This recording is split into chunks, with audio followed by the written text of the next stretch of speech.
I'm just laughing at the idea, Matt, that we got our first cap on the same day. Yeah.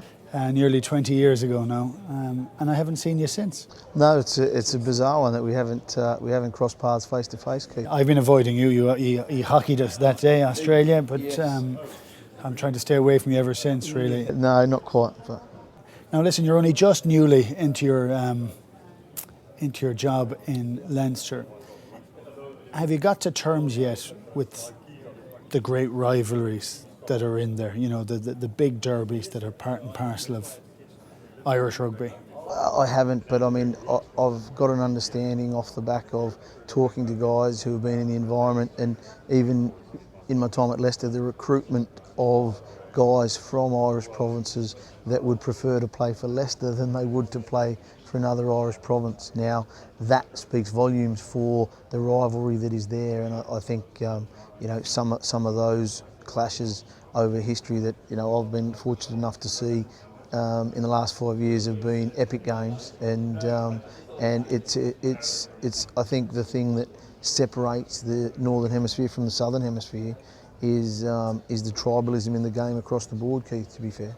No, you're lucky or unlucky, I don't know which, to take over a team that's used to winning trophies, have very high standards, still have a high level of ambition. How's it been like getting into that group? I mean, I think the level of expectation is certainly not a burden, and I think the guys are very positive and challenged by having to be at the very top of their game the whole time, and I think that drives them to be better every day. It drives the standard from my end to make sure that we are delivering at that level of the game, and I think it's very, very healthy for the group. It's very, very healthy for the organisation in general to have to deliver at that end of the game. It means there is no place for complacency. Everybody has to be really good all the time.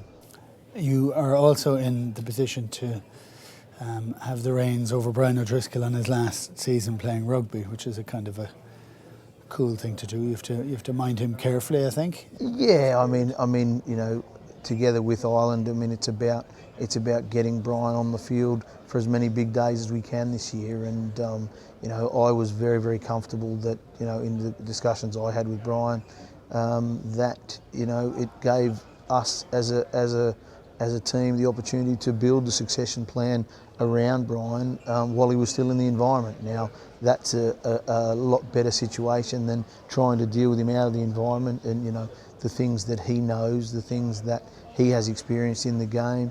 If he can impart that on the next 13 or the group, I think we'll be in a lot better place. Will you be able to hold him back?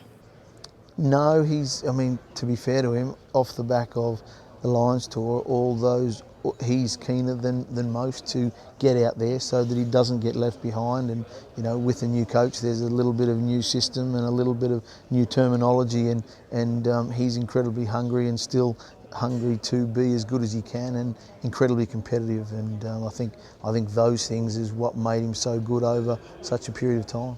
What are your expectations for the season? Oh, it's about putting ourselves in a position to come away with something at the end of the season, and with the Rabo, you've got to work really hard every week. Every game is massively important.